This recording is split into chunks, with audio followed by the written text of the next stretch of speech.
What's going on, everybody? I hope everyone is having a fantastic night so far.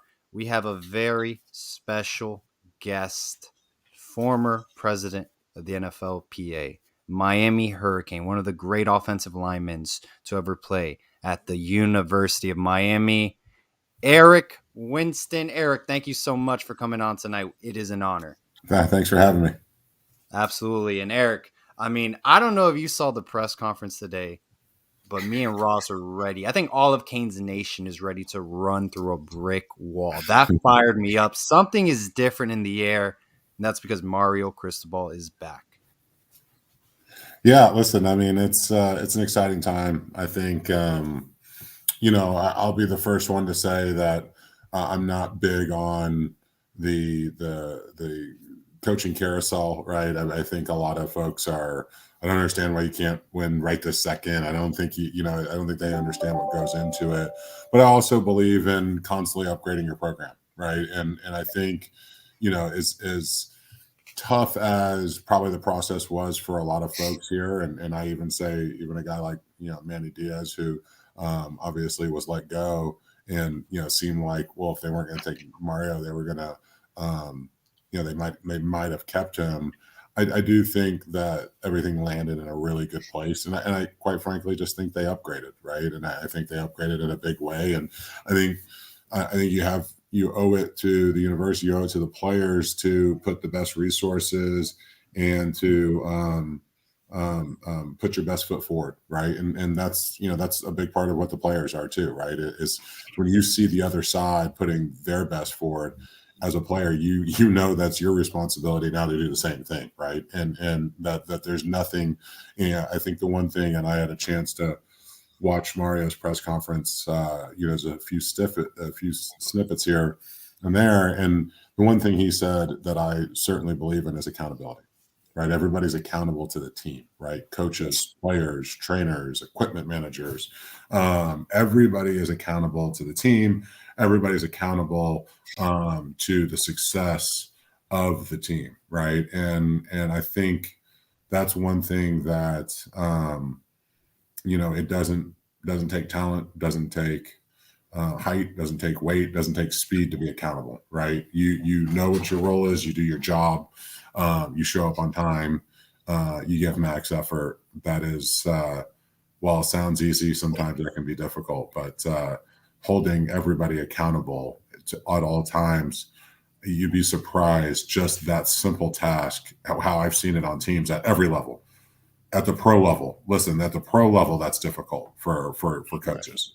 And so a lot of people think, well, yeah, of course, right? But you really think about the mental discipline it takes to not just hold yourself accountable, but really command a program. I think that's something that Mario is going to bring to the table. I think that's something that you heard quite frequently. And I think that's something that I think will that will be that I think will pay a big dividends as we go forward. Man, I'm ecstatic. First of all, Kane Freak 2001 3X, thank you very much for the $50 donation. Very generous donation giving to the channel. Thank you so much. Over 120 people watching right now. We're with NFLPA former president, Miami Hurricane himself, Eric Winston, for everyone joining. Eric, have you spoken to other, players that used to play with at the University of Miami, about hiring Mario Cristobal and the impact it has as an alumni of the University of Miami for you guys? Because, I feel like this is one of your own. This is a guy who's won a few national titles at Miami. He bleeds orange and green, and he is the University of Miami. He's a fiery guy. He's an alpha. Yeah. He's very intense. I love it. Yeah. I feel, I had Mario as I played against him right when he was at Rutgers early days, and then he came back. I think it was just my last 2 years. I'm trying to remember, but I think it was maybe just my last year where he was the tight ends coach, and we really got to know each other well. We had actually crossed paths a few times, didn't really know each other, but got to know each other well then. And to your point, he's the level of intensity he brings on a daily basis is really hard to match, I think, for really any human, if you think about it. Even as a tight end coach, he brought just an insane amount of intensity in everything he does, and he's so regimented, he's so disciplined, and he's so intense about what he does. But he communicates it, and he does it in a way that's not robotic. He does it in a way that's not off-putting. It's a very leadership style of way of doing things, because he kind of makes you believe in it, right? He makes you believe in, like, that's the way I'm going to be great too, right? And he does just a way of getting folks to kind of buy into that mentality, and that mentality will make you great, kind of a thing. So again, you saw it at the press conference. You saw, like, what you see is what you get with him. Like, he's not a guy that he's going to be saying one thing in front of the media, he's going to be doing another. Like, he is a live wire that is that intense, literally, when he's sleeping. Like, right? Like, I mean, he sleeps with intensity, right? I would tell you. And so that's, again, I just think that's something that, you think about back kind of through what's we've seen. And I don't like bagging on former coaches or anything that we've had, because I think you do as good a job as you can, but I don't know that we've had that kind of intensity here probably since Butch Davis, if you really think about it, right? I mean, that sort of just high level of intensity at all times. And it's a way of life for him. This isn't like, it's not like a, again, it's not a show. Like, what you saw, like that press conference, it was exactly me talking to him as a senior at Miami when he was the tight ends coach. That same guy, like the same dude. And so, yeah, I mean, I think things are going to get a lot more serious around the Hecht, and I think that's a good thing. You speak about things getting serious a little more, and you speak about accountability. Is there anything else that really stands out to you that you want to see during Cristobal's kind of an initial push here as the head coach of Miami? Yeah, I mean, obviously, listen, we've all talked about it. It's the recruiting aspect of South Florida, right? I mean, let's not kid ourselves here. We've seen so many of those guys leave, quite frankly, to go to Bama, to go to Georgia, to go to USC, to go to Ohio State, wherever.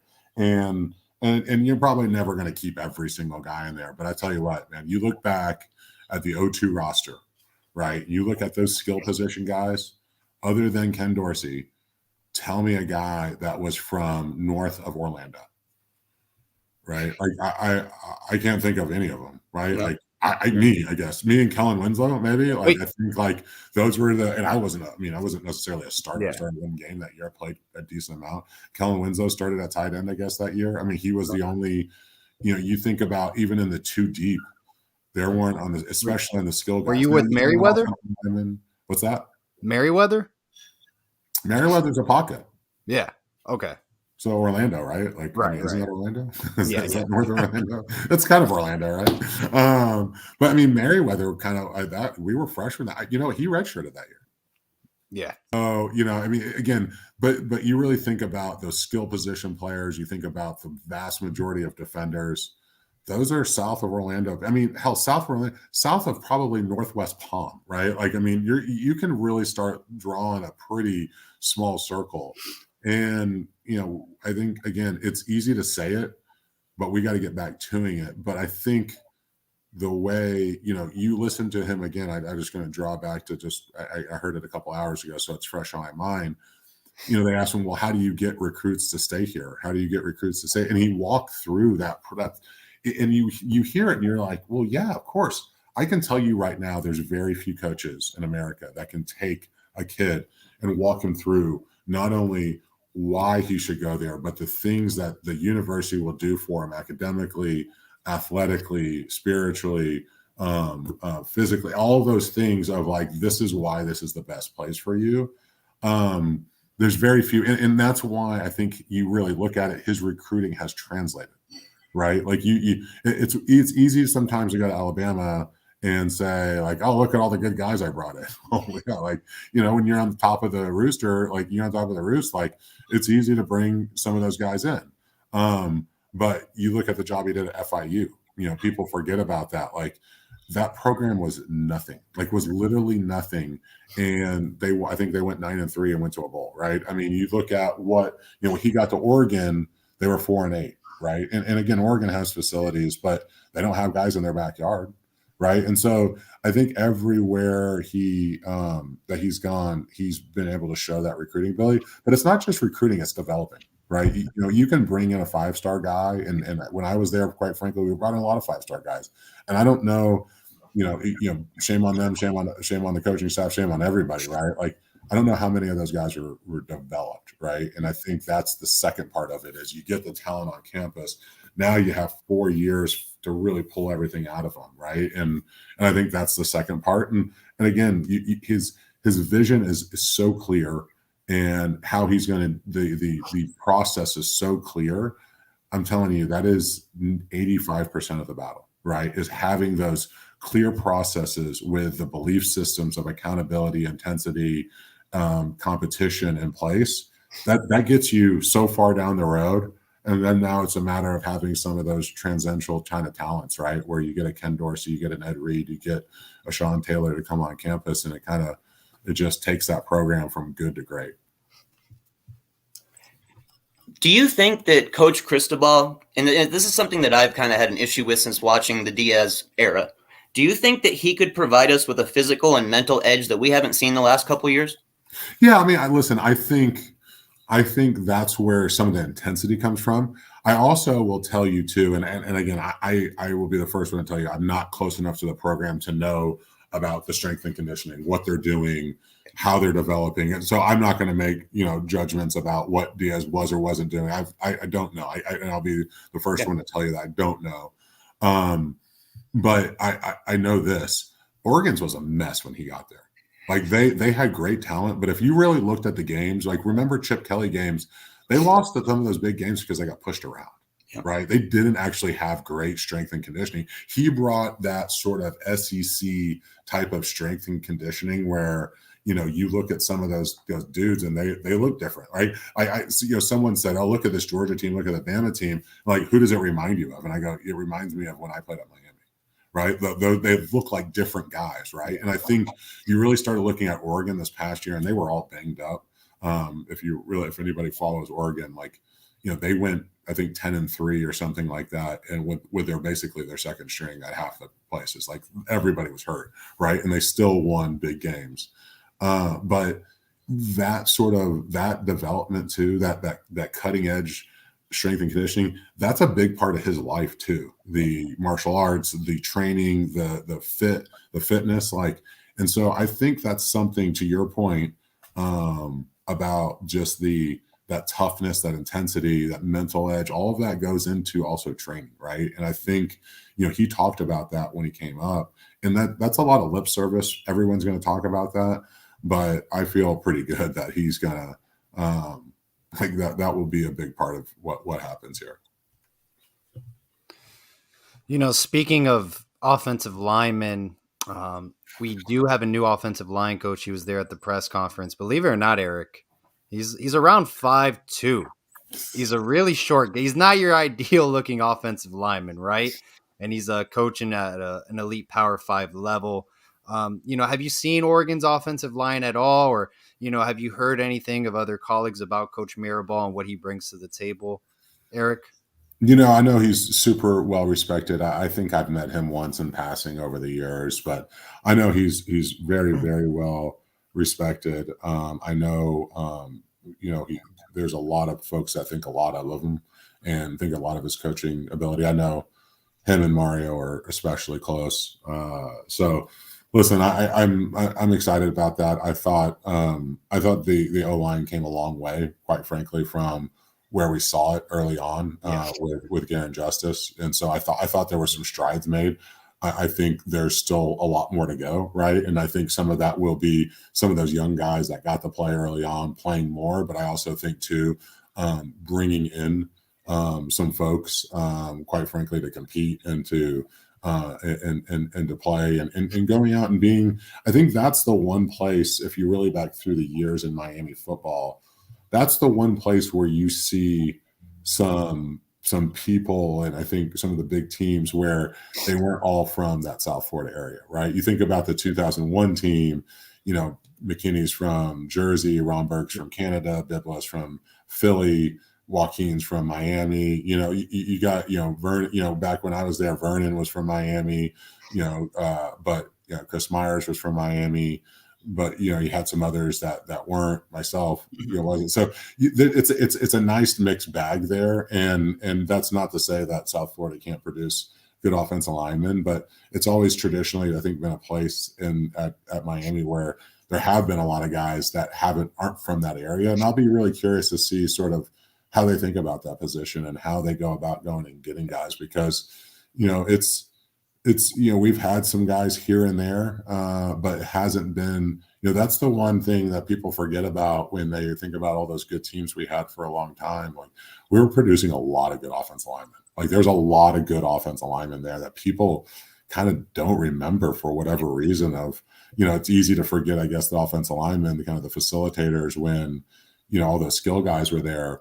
But man, there was some really good offensive line play going on for a while. And so to your point, I think it's just so critical that gets to be a high level. Yeah. No, I completely agree. I think the trenches wise, offensive line, D line, Miami needs to be elite at. And like you previously mentioned, we had very good offensive lines when we were winning football games. And, speaking of critical things, Eric and Ross, I think getting an offensive coordinator, one of the best quarterbacks in the nation, returning is going to be a very superior hire that we must kill it in. We have a home run hire with Mario Cristobal, but getting an OC is going to be huge. Eric, first initial thoughts about Tyler Van Dyke. I honestly think this kid's the real deal, and he's probably one of the best quarterbacks I've seen at Miami in a long time. The one thing about injuries that happens is it provides opportunities, and it's there. You never want to see them happen. I think Derek King was a guy that, love him, hate him, whatever. I think he put it all on the line, right? And I respect the hell out of him, because it would have been easier for him to not come back. It would have been, might have transferred, might have done a lot of things, but he has the knee injury and he comes back and he wants to do better and he wants to continue to lead. He wants to do everything, and it obviously didn't work out that way. But I have a lot of respect for him. But at the same time, when you have those injuries, whether it's on an offensive line, whether you have a quarterback, defensive line, whatever, it's an open spot, right? And sometimes you see something from somebody, you're like, holy shit, right? Like, that was something that, and I'd be like, maybe they were dying to get Van Dyke in. I don't know. I'm not that close where, they were singing his praises and like, man, we got this Derek King guy, but Tyler Van Dyke's really good too. But seeing that and what he did, to your point, I'm really excited about that, right? Because it's one of our first pocket passers in a while to be there that can really get the ball down the field, that competes at a high level. And to your point too, if you're an offensive coordinator and Mario's calling, A, what he brings, right? So you're going to have some talent around you because that dude's going to go get them. Right. But B, stepping in somewhere and saying, wait a minute, like, Rhett Lashley's a good OC. And knows what he's doing. So these guys were coached pretty well before. And even if my scheme doesn't match that, this guy can sling it around. So I'm stepping into somewhere where no matter what I know this kid can throw it around. That's a super appealing and very interesting point, I think, for a lot of the people he's going to be talking to. I'd be curious. I haven't heard much. I know there's one name that I'd be curious. I wonder if he's talking to, but I'd be I'm interested to hear if you guys have heard anything about OC or anything like that. So Tim Reynolds of the Associated Press mentioned there was mutual interest from Joe Brady. That was the one name I was thinking of, because I've actually met Joe, met him about 2 years ago, and people don't realize he's a Miami guy. Yeah. He's from Miami, so I'm sure you guys know that. But there's a lot of, you're from Miami. And man, he knew. He's like, Eric, the team you were on, he knew all about it, right? So he was he's a Miami fan. He's a Canes guy. Like, I think he grew up in Kendall. That might be wrong, but he's from down there, right? And so, when he was fired there, I was like, that could be really interesting, right? You got a guy that is, that had a lot of success at the college level. Young guy still. I think it would be super interesting. I know that I think he would be interested in it. I think, before, I hate to say this, but before 4 days ago, I would say, oh, we would never put the resources into bringing in an offensive coordinator in like that, right? And now you're saying anything's possible, right? And I think that's a great place, and that gives me more excitement than probably I've had in a while, because you see now, and what I don't know what happened, but man, you see this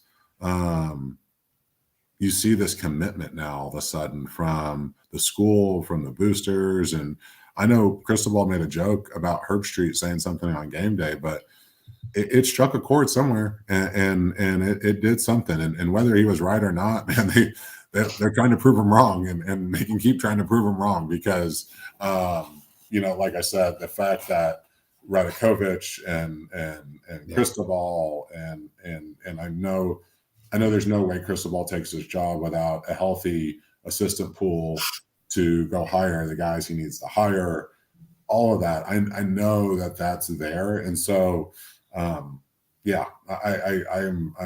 excited about that, and a guy like Joe Brady, maybe that's a possibility now, and that's super exciting just to say that, right? Eric, one thing that I always understood about practice, especially since Diaz had been around, is that we really didn't go hard at practice physically. We didn't want to knock guys around. We didn't want to tackle too hard and all that stuff. Do you think Cristobal will have the opposite mindset and want to bring that back to our practices? Yeah, I would think so. It's funny. I will say this, like, you got to know your team, right? You got to know your guys, right? You got to know who turns it on, who turns it off, right? There's every now and then you'll catch a couple of guys that know how to turn it on, turn it off. Those are pretty rare guys, but like, you do have some of those guys every now and then where you're like, this guy's not practicing for shit, but like, I'm not really worried about it because this guy knows how to turn it on and turn it off. I haven't been around a lot of those guys, but I've been around a few of them. But I think on the whole, at this, you gotta compete, and that sometimes doesn't necessarily mean we need to hit each other every day. Yeah. But in those one-on-one offense, the one-on-one wide receiver versus DBs, right? How are we competing, right? Are we and are we celebrating that competition, right? It's not just enough to compete. It's you got to celebrate it, and you have to draw attention to that's what this is about. Right. And I think the great places I've been, again, at every level, people think, oh, the NFL is just a different game. No, it's really not. Right. It's about, again, holding people accountable, competing, getting better, and being ready to go when it's time to go. And I just look at it and say, like, I'll be shocked to hear that practices are kind of a walkthrough and a walk in the park. There's a time and a place for that. When you got a banged up team, sometimes you got to do that, right? You got to get guys through practice. You got to get them the reps. But I'm expecting some pretty physical spring practices.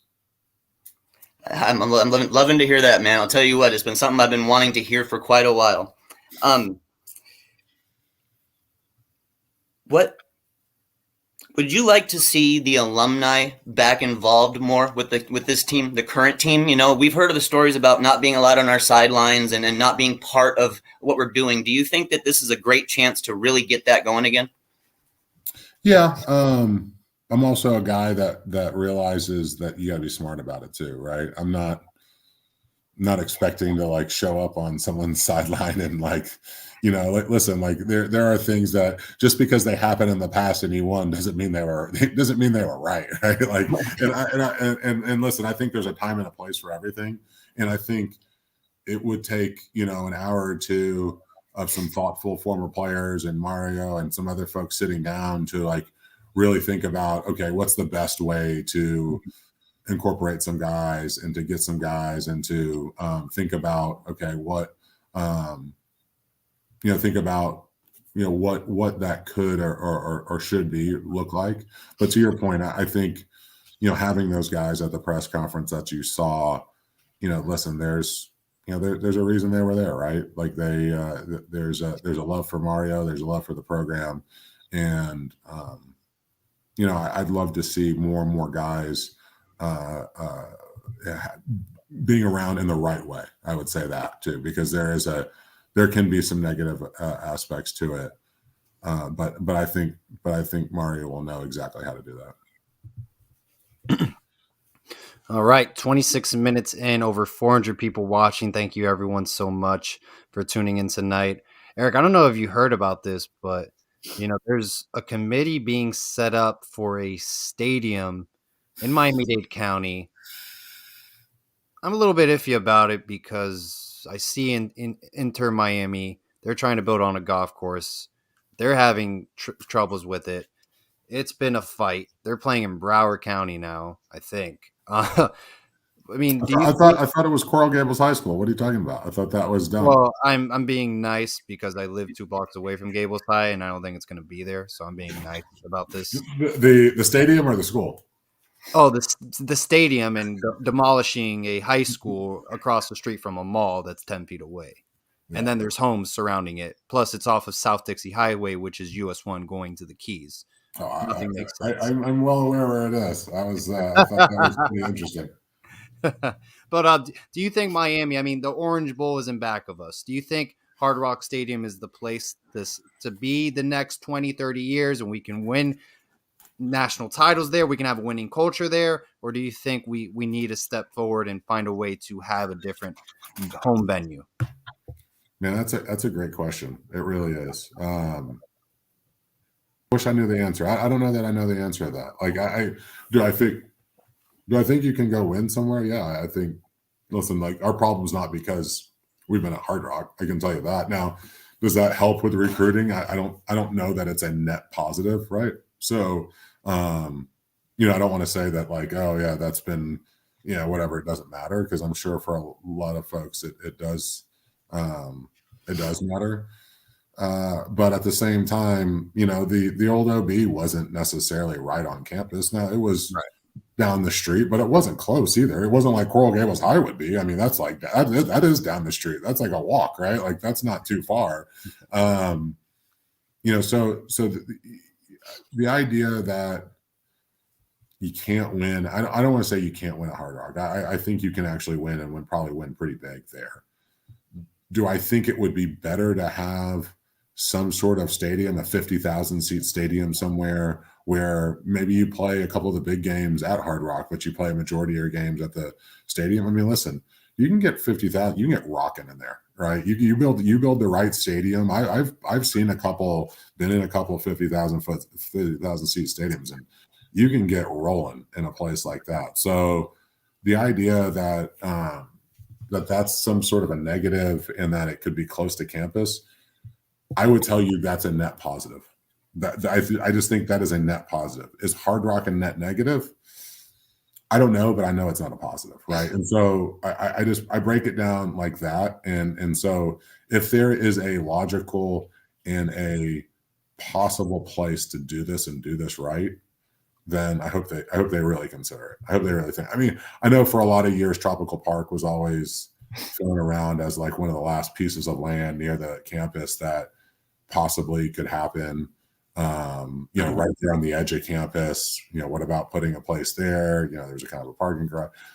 Who knows, right? And I don't know. And maybe this is all a pipe dream, but I'll tell you what, like, the fact that people are talking about this for real now, like for actually for real, right? Not they weren't, I've heard some of that stuff for like 15 years. Oh yeah, we should put it at Tropical Park, or we should do this, or oh, we're going to do this, or we're going to race. I mean, I don't know how close they are. They're probably so far away. But at the same time, the fact that everybody thinks some of these conversations are real just lets you know, I think, where everyone's mind is at and where everyone's head's at. And that's positive. Like, that's a positive thing. The fact that we're sitting here actually talking about, hey, could this, I don't think it could happen, but could it happen? Like, maybe it'll happen, right? Like, that is, again, that just hasn't happened in a while. And I think that really shows you all of a sudden in 3 or 4 days how quickly things have changed. Yeah, no, most definitely. I think the vision for the University of Miami football program is a lot stronger than it was last year. And I'm just really excited to see where things can go from here. Eric, before I asked you that question, you made a comment about game planning in the NFL and college football.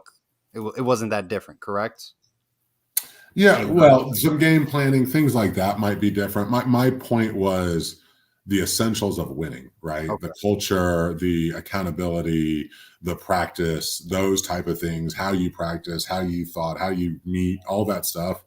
The good teams, there's a lot of, like, at any age level, high school, college, pros, there's a lot of the same things that are weaved through there, right? And people kind of tend to think, oh, it's a much different thing. And I think I was really replying to the practice question more than anything of, like, are you going to practice physical or you're not? Those coaches, the good coaches, know their teams, know what they need to do, know what buttons they need to push to do them. But I just come back to the idea that they're going to be doing things the right way, and that'll be kind of it, right? And it was kind of towards what my follow-up question would be. A lot of people right now, or not a lot, there's some people saying, hey, Joe Brady, wasn't really calling plays at LSU, gets a shot with the Carolina Panthers, didn't really go well. He gets let go. That transition from college football back to the NFL. I mean, if Joe Brady was OC for Miami, do you think it's a home run hire and he's the guy? Number one priority. This is not a miss. This is definitely a home run. I mean, I guess we'll see, right? I mean, listen, there's so many factors that go into, was that coach the right person at the right time? OC, DC, head coach, whatever, right? And I think Mario will do his due diligence on Brady. I'm sure they'll meet at some point if that's a real thing. I'm sure they'll go over philosophies and see if that's just kind of the right fit. So I don't think it's one of those things where we have to, you have to, like, do this blindly, right? Like, there's a process to hire good coaches, and let's be honest. Joe Brady's not the only guy that can call plays too, right? And now, I will tell you this: failure is always an orphan, right? Success has, what is it, 1,000 sons or whatever it is, like. Of course, so at LSU, when he was offensive coordinator, everybody called plays. But when he was at Carolina, only he called plays, right? Because things didn't work out there, but they won a national championship at LSU, so everybody was in on it. At the end of the day, you're going to get all of the blame and none of the credit, and it's usually somewhere in the middle for both of them. So, do I think he's a sharp guy? There's too many people that have told me that I trust that he knows what he's doing. He knows what he's talking about. But at the same time, is he the right fit right now with what we have? I mean, that's why Mario's getting paid, and that's his decision to make. And if we go another direction, I'm not going to be, like, bummed out about it either.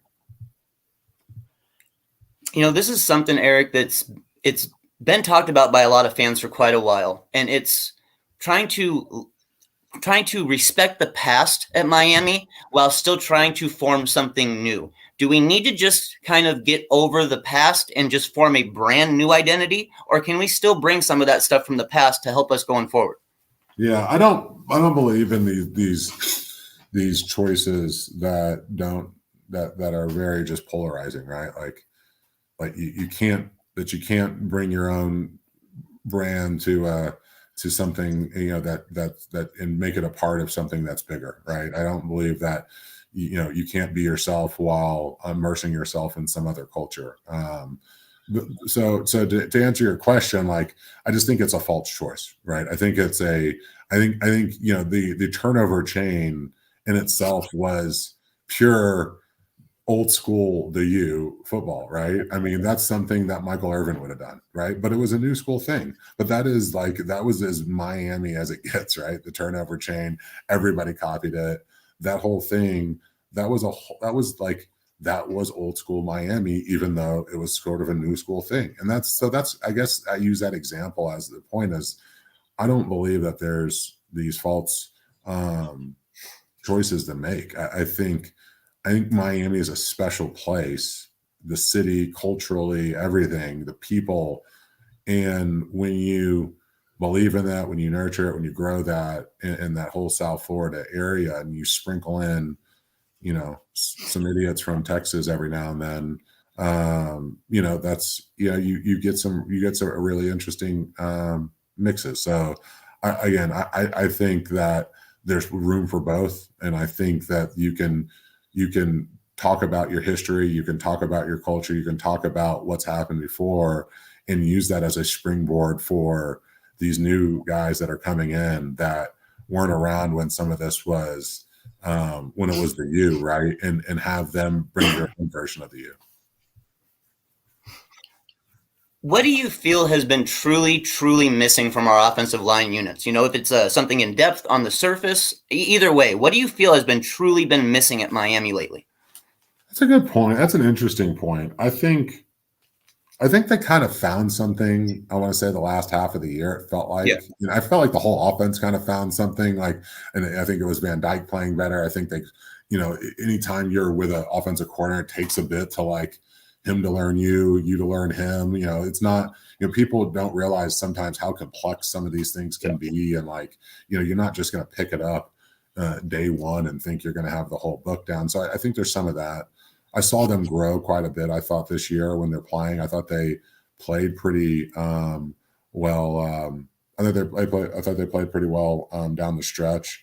I guess I'd like to see two things. One is out of their control. One is in their control. One, I want to see a coherent run game and a coherent run plan that kind of bodes that melds the offensive game. And I would say that I think towards the end there with Rhett Ladd, I think it was all sort of clicking together, right? They were running the ball, they were play actioning off of it, they were taking their shots downfield, and so I think there was a lot of. And I give Rhett a lot of credit. I think what he was doing made sense, right? Like, why are you running that play? Well, I'm running this play because A, it's a good play. B, we're running it behind some of our best offensive linemen, but C, I'm going to run the play action off of this later in the game to get the ball down the field. Whatever, right? There's got to be 3 or 4 reasons why you're doing everything, and just to run plays to run plays, that's not effective, right? 2, I want to see again some of the development of the skills and these guys taking jumps from year to year, right? And they should be visibly better every year. You should look at whoever it is and say, man, he's really improved from the first game to the last game, to within a season, but also in the course of an off season. And you should see a physical change in these guys. I mean, you think about it, they're 18 to 19 to 20 to 21 to 22 years old. That you're going to be changing naturally anyways, right? So you should be changed. You should be seeing quite a bit of change in these guys. And I don't know that I've seen a ton of that sometimes. I feel like they kind of look the same and things like that. So I'm really going to be super interested in a coherent offense that is that melds everything together. But as well, I'll be very curious to see that development. Yeah, Eric, this is something I've been kind of curious about because, you played at the University of Miami. What's the thing with the former players not being allowed on the sideline? Do you know, like, who's at charge of that, of not allowing players, or if it's back in play? I mean, I don't understand. It's like a kind of just something the media has been talking about. Yeah, I don't know. I saw some guidance that was put out a few years ago. If you're in the Hall of Fame, then you can be on the sideline during the games. But if you're not, like, it was all this stuff, and I don't know where it came from. With all my kiddos running around, I hardly get the games, unfortunately, anymore. I get the more road games than I do home games, because sometimes it's easier for me being in DC here to get to Charlottesville or to get to Blacksburg or to get to Pitt even or something like that. But yeah, I don't know where that came from. I do remember, seeing those guys on the sidelines in the games. But again, too, like, you're going to have 100 former players on the sideline. Like, I don't know that that's really possible, right? Or that makes sense either. So, people like to use it as an anecdote, but what's the right answer, right? Who should be on the sideline? Who shouldn't? So you're saying every former player can be on the sideline? Well, that seems kind of crazy. And I'll also tell you too, it might be Hard Rock's decision, right? Like, they might be like, no. The coaches, personnel, that credentialed personnel on the sidelines, players on the sideline. That's it, right? I mean, the NFL, those NFL stadiums run a little differently than most others. I mean, they're pretty official security. So, I don't know. I'm not making excuses for anybody. Like I said, we can worry about that when we're rolling and we got the right guys and we're doing the right things. And down on the list of things I hope they worry about fixing, that's low on my list. I'm happy to watch from the stands. I'll tell you that. Well, Ross, that's all the questions I have on my end for Eric. Did you have anything else to wrap up our time with Eric tonight? I got one final question for you, Eric. Actually, what kind of advice would you give the current offensive linemen at Miami while they're going through this coaching change? Can I ask you a question real quick before I answer that? Yeah. What are you wearing? What do you mean? What do you got on there, Parts? Like, what is that? A bunch of hair? It all melds together for you. Yeah, It looks it's like, like the Lions it looks like you were wearing like it was like hard to tell. It looks like you're kind of wearing like this little neck thing that was coming down. If I tie it together all pretty, you know? On the screen you can't tell it's your hair. It looks like you're like wearing like a little thing coming across. What I'm sorry, the question was what I'm hoping to see from the offensive lineman coming up. What would you give them as far as advice going through a coaching change and going through possibly a whole philosophical change on the offensive line? Philosophical, I think is what you're looking for. I can't get off my tongue, man. I've been there. I would say to give it time and to listen and to believe in what their coaches are saying, right? I think there's, I don't know, maybe Guerin and Mirabal are going to say a lot of the same things, right? I don't know, right? Like they very well could. They very well could believe in a lot of the same techniques. They could be doing too. I know this. There's a lot of different ways to get guys blocked, right? Like I've been around different offensive line coaches. I've seen different. So there's not just one way to block people. There's not one scheme that works. I've seen gap schemes work. I've seen zone schemes work. I've seen everything work. I think everything worked. So it's just a matter of, I think it's just a matter of believing in what your coaches are doing. And I think it's a matter of listening and buying in, right? And so for me, early on, I'm going to look and watch and see, are those guys buying into what's being coached? Because I think that's the most important thing. And then quite frankly, those are the guys that are going to be out there playing because it shows. Well, Eric, we greatly appreciate your time on tonight's show. We had over 400 people. They love to hear your knowledge about the University of Miami, just your perspective as someone who bleeds orange and green. Played for the University of Miami, played in our beloved Orange Bowl. So, Eric, thank you so much again for your time, man. It's always a pleasure to talk Canes football with you. Man, of course. Good to see both of you guys, and it's great being on. All right, Eric. Take care, man. Have a great night. Guys. Take it easy. See you later. Thanks. All right, everyone. That was Eric Winston, Miami Hurricane, president of the NFLPA, NFL veteran. Gotta love it, man. He bleeds orange and green. He's fired up about Mario Cristobal. He was praising Joe Brady to be the next offensive coordinator at the University of Miami. If you guys didn't know, Tim Reynolds of the Associated Press stated that Joe Brady has mutual interest with the University of Miami. It's minimal conversations right now, but if things do escalate, watch out. We have the finances to land Joe Brady, to land an incredible staff at the University of Miami, something we've never had before. It could be a very scary sight for the rest of the ACC and Power 5 football. We truly might be moving in the right direction, guys, and not just in one area, in multiple areas. And that's exciting. That's got to always be exciting. We nail these coaching hires. We nail the staff hires. We could do something special, possibly even earlier than a lot of us think that it could happen. I mean, there needs to be a process. No matter what, there has to be a process. But it doesn't mean that process can't show itself early and start to make us really excited. Kevin L. and everyone listening, hit the like button if you're excited to see Brandon Merriweather on our weekly show tomorrow night at 7 p.m. To all of the 383 guests listening live, hit the like button if you're fired up to see Brandon Merriweather tomorrow night at 7 p.m. Hit the subscribe button if this Mario Cristobal press conference made you want to run through a brick wall. And you know what? Hit the like button again if you want Joe Brady to be the OC of the University of Miami, and then your defensive coordinator, Will Muschamp, Kevin Steele, whoever you want. We're going to buy anyone. We have the funds now. It's happening, guys. The U is slowly getting back. We got to win games. Ross, I'm fired up. Me too. Hope everyone else is. Good I'm days are absolutely fired up. Absolutely fired up. I don't know if I could be any more excited at this stage of what's going on. I mean, our season just ended. We're looking at a bowl game. We've got all new coaches, but yet everything feels positive at the moment. Honestly, everything feels like it's moving in the right direction. I agree. You Canes fan, you. I agree. All right, everyone. Have a great rest of your day, and always all about the U. Go Canes. Okay.